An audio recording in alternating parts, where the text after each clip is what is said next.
भागलपुर के POCSO court में पेशी के लिए लाए गए अपराधी के फरार होने से प्रशासनिक महकमे में खलबली मच गई है। फरार अभियुक्त मोहम्मद गुलरेज हबीबपुर थाना क्षेत्र के बदरे आलमपुर का रहने वाला बताया जा रहा है और घटना के बाबत बताया जा रहा है कि मोहम्मद गुलरेज के खिलाफ पड़ोस की ही लड़की ने छेड़छाड़ का मामला दर्ज कराया था।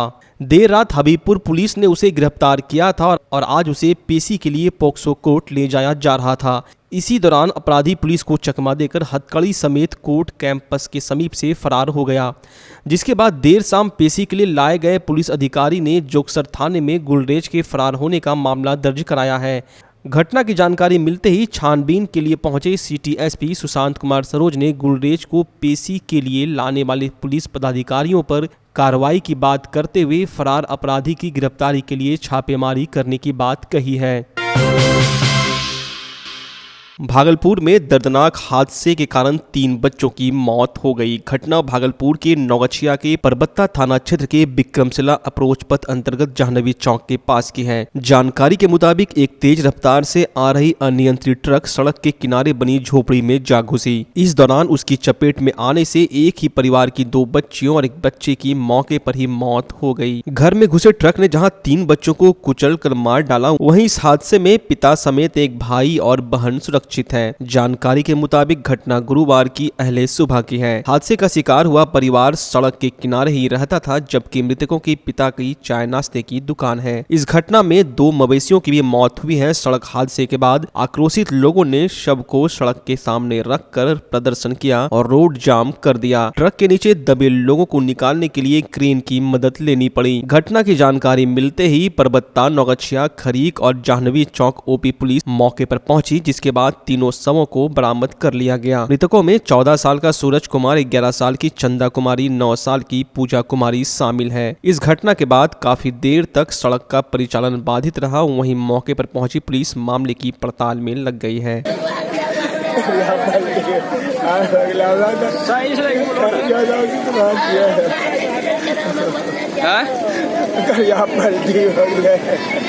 तोरे आदमी बच्चा रहा क्या गो रहे? हाँ, क्या गो मरले? विक्रमशिला पुल के जाह्नवी चौक के सामने एक ट्रक घुसने से बच्चे की मौत हो गई। कैसे हुआ? ट्रक के नीचे कुचल दिया गया। टोटल कितना मिलेगा सर? 4 का प्रत्येक व्यक्ति, मृतक का 4 लाख, 3 वो हैं, 4 दिया 12 लाख उस परिवार को मिले। क्या सब करना होगा सर? तो पहले पोस्टमार्टम के लिए गया हुआ है। तुरंत जो है मृत्यु प्रमाण पत्र और FIR करना क्या हम ही लोग करवा देंगे काम उन लोगों को। मृत्यु प्रमाण पत्र के लिए आवेदन पर बोल दिए हैं, लिखवा के यही प्रबंधक के मंगल टोला से। भागलपुर में बाढ़ को लेकर प्रशासनिक तैयारियां प्रारंभ हो गई है। जिलाधिकारी प्रणब कुमार के नेतृत्व में DRDA परिसर स्थित समीक्षा भवन में संभावित बाढ़ को लेकर बैठक का आयोजन किया गया। बैठक में ADM राजेश राजा, SDO आशीष नारायण सहित जिले के सभी प्रखंडों के प्रखंड विकास पदाधिकारी और अंचल अधिकारी मौजूद थे। इस दौरान जिलाधिकारी ने पदाधिकारियों को बाढ़ से प्रभावित होने वाले प्रखंड, पंचायत और गाँव का सर्वे कराकर उस इलाके के ऊंचे स्थलों को बाढ़ राहत शिविर के लिए चयनित करने का निर्देश दिया गया। साथ ही जिलाधिकारी ने वैश्विक महामारी कोरोना वायरस के संक्रमण को लेकर अधिक से अधिक बाढ़ राहत शिविर खोले जाने की बात कही। जिले में हो रही झमाझम बारिश से लोगों को उमस भरी गर्मी और चिलचिलाती धूप से राहत मिली है। सुबह के बाद मौसम ने करवट लिया, आसमान बादलों से घिर गया और दोपहर बाद भागलपुर के शहरी क्षेत्र समेत पूरे जिले भर में जोरदार बारिश से लोगों को उमस भरी गर्मी से छुटकारा मिला। वहीं भागलपुर जिले में लगातार हो रही बारिश से किसानों के चेहरे खिल उठे हैं और किसान धान की खेती की तैयारी में जुट चुके हैं। वहीं शहरी क्षेत्र के कई इलाकों में लगातार हो रही बारिश के कारण जल जमाव की स्थिति उत्पन्न हो गई है। जगदीशपुर प्रखंड क्षेत्र के भागलपुर हजडिया राजमार्ग संख्या 19 पर गत सप्ताह से चली आ रही जाम के मद्देनजर SSP आशीष भारती के आदेश का पालन नहीं हुआ और न केवल उनके आदेश की धज्जियां उड़ी, बल्कि आम लोगों की परेशानियां भी बढ़ी। नतीजतन जाम का सिलसिला आज भी बदस्तूर जारी है। बाईपास से राजौंद तक लोग सड़क जाम से परेशान रहे और अधिकारी गण तो मानो कान में तेल डालकर सोए हुए हैं। गश्ती दल का पूर्णतः अभाव नजर आ रहा है। दर्शकों को बताते चले कि जाम का कोई एक कारण नहीं है। हालांकि आज के जाम का थोड़ा सा कारण यह भी रहा कि नौगछिया में सड़क किनारे एक झोपड़ी में ट्रक के घुस जाने के कारण 3 बच्चों की मौत हो गई थी, जिस कारण स्थानीय लोगों ने कुछ देर के लिए सड़क जाम कर दिया था। एक तरफ आधी रोड पर ट्रकों की कतार खड़ी रही तो दूसरी ओर से आने जाने वाले गाड़ियों को काफी अधिक परेशानियों का सामना करना पड़ रहा था। वर्षा के कारण कोई गाड़ी नीचे नहीं उतर पा रही थी, जिस कारण कई जगह सड़क पर जाने के लिए 1 इंच भी जगह नहीं बची थी, जिससे दोपहिया वाहन चालकों को भी काफी अधिक परेशानियों का सामना करना पड़ रहा था। बाईपास थाना से जगदीशपुर तक 1 वे किया गया है, लेकिन पुलिस की मिलीभगत से नो एंट्री में भी ट्रक की एंट्री होती है। आम आदमी सब कुछ देखकर भी इसलिए चुप रहता है क्योंकि बड़े बड़े अधिकारी भी कुछ कहते नहीं हैं। तो फिर साधारण आदमी को आवाज उठाने से क्या होने वाला है। अंग्रेजों के जमाने में बनी छोटी छोटी पुल पुलिया पर भी दोनों तरफ से ट्रक फंसती है और जाम होती है। ऑटो चालक हो, बस चालक हो या दोपहिया वाहन चालक हो अथवा साइकिल चालक, यहाँ तक कि पैदल चलने वाले यात्रियों को भी परेशानियों से जूझना पड़ रहा है। एक और जहां विक्रमशिला के समानांतर पुल की आवश्यकता कागज से बाहर निकलने की मांग कर रही है, तो दूसरी ओर ओवरलोडेड वाहन पर प्रशासन नियंत्रण करे, सड़क पर पुलिस की गश्ती होते रहे, यह समय की मांग है। लेकिन प्रशासन इस मसले पर कब तक जगती है और सक्रिय रहकर समस्या का समाधान कर आम जनता को राहत देने में कामयाब हो पाती है, यह सब कुछ भविष्य के गर्भ में है। बिहार पुलिस में रिजल्ट ना होने के कारण कुछ दिनों से डिप्रेशन में चल रही 22 वर्षीय एक युवती ने पंखे से साड़ी का फंदा लगाकर खुदकुशी कर ली। घटना सुल्तानगंज थाना क्षेत्र के अब्जूगंज पंचायत की वार्ड संख्या 3 की है। वहीं मृतका की पहचान रंजीत कुमार शाह की 22 वर्षीय पुत्री रिया कुमारी के रूप में हुई है। घटना के बाबत मृतका की मां संगीता देवी ने बताया, रिया प्रत्येक दिन की तरह गुरुवार को भी सुबह 7 बजे जगी और घर का सारा काम करने के बाद नाश्ता कर मोबाइल लेकर अपने कमरे में चली गई। कुछ देर बाद जब छोटी बहन गौरी ऊपर गई तो देखा रिया पंखे से लटकी हुई है।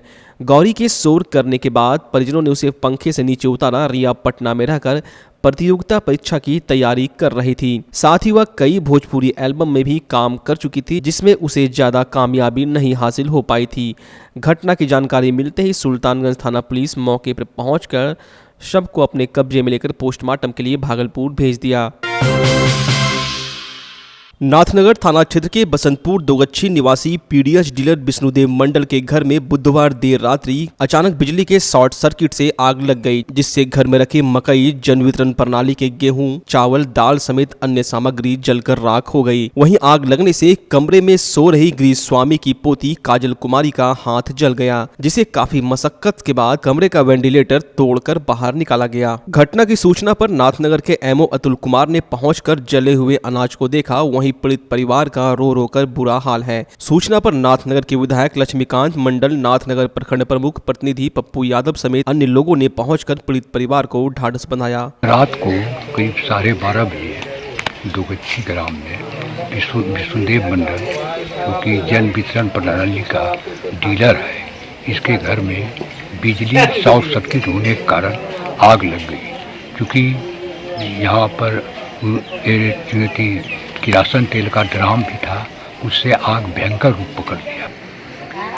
हमको 6:30 बजे के लगभग सोए हुए थे तो फ़ोन आया कि ऐसा बात है। माननीय विधायक महोदय भी यहाँ थे, वो भी फ़ोन किए कि एम साहब से ऐसा आपके डीलर के यहाँ आग लग गया है। हम आए देख रहे हैं कि खाद्यान्न, गेहूँ है, दाल है, वो पूरा लगभग जला हुआ है और चावल जो दूसरे रूम में है वो बचा हुआ है। ललमटिया थाना क्षेत्र के पीपरपाती मोहल्ले के डीलर सुबोध शाह पर स्थानीय लाभुकों ने ललमटिया थाना पहुंचकर डीलर के द्वारा किए जा रहे अनियमितता और मनमानी की लिखित शिकायत की। लाभुकों ने बताया कि डीलर हम लोग गरीबों के साथ अन्याय करता है।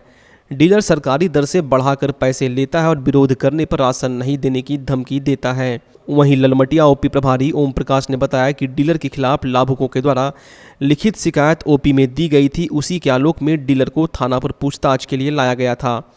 वहीं प्रखंड आपूर्ति पदाधिकारी अतुल कुमार ने कहा कि लाभुकों के द्वारा लिखित शिकायत मिली है, जांच किया जा रहा है। मामले के बाबत वरीय पदाधिकारियों को अग्रिम कार्रवाई के लिए सूचित किया जाएगा। हालांकि आपको बता दें, नाथनगर प्रखंड क्षेत्र में डीलरों के खिलाफ अनियमितता व मनमानी का आरोप लगता रहता है। राशन हमको बोला है कि ये चिट्ठा के अनुसार हमको राशन नहीं दिया, पैसा कुछ बेसी ले रहा है वो हमसे, और वो बोलता है कि अगर बाद में आना देने के लिए जरा वही पैसा ऐसा गड़बड़ सड़बड़ हो जाए क्या, कोई बात नहीं है। के ले वही कंट्रोलेबल है कि जो रिसीव निकलता है वो रिसीव रख लेते हैं, रिसीव मांगते हैं नहीं देते हैं, रिसीव में क्या रेट नया है रेट है कुछ पता नहीं, और ये चिट्ठा ही थमा देते हैं, जाओ राशन ले लो, चिट्ठा हम लिख दिए हैं जाके वहाँ पे ले लो। वो हमको जानकारी मिला था कि डीलर को पकड़ के थाना ललमटिया थाना में लाया गया है। तो इस संबंध में हमको बात की जो थाना प्रभारी हैं, ये थाना प्रभारी थे, तो बोले कि हाँ ये ना, यहाँ आए तो 6 आदमी का बयान दिया गया। रिटर्न मैंने बोला है कि हर महीने हमको अनाज मिलता है, एकदम जितना यूनिट होना चाहिए उतना मिलता है अनाज, शिकायत यही है कि 1 रुपये ज़्यादा लेता है। तो इस संबंध में हम मंडल पदाधिकारी को इसका रिपोर्ट दे रहे हैं। सर कोई शिकायत उसमें और भी आ रहा है कि ये तो जहाँ भी कार्रवाई होता है बस किसी का दोष किसी और फेंक दिया जाता है। इसके पहले भी ये नाथनगर में मथौड़िया में भी ऐसा हुआ तो ही कार्रवाई हो रहा था, बोल रहा था। सर ऐसे कैसे कोई आरोप लगा? उसमें एक वीडियो क्योंकि उस पर कहीं ना कहीं तो आपने प्रमाण नहीं है।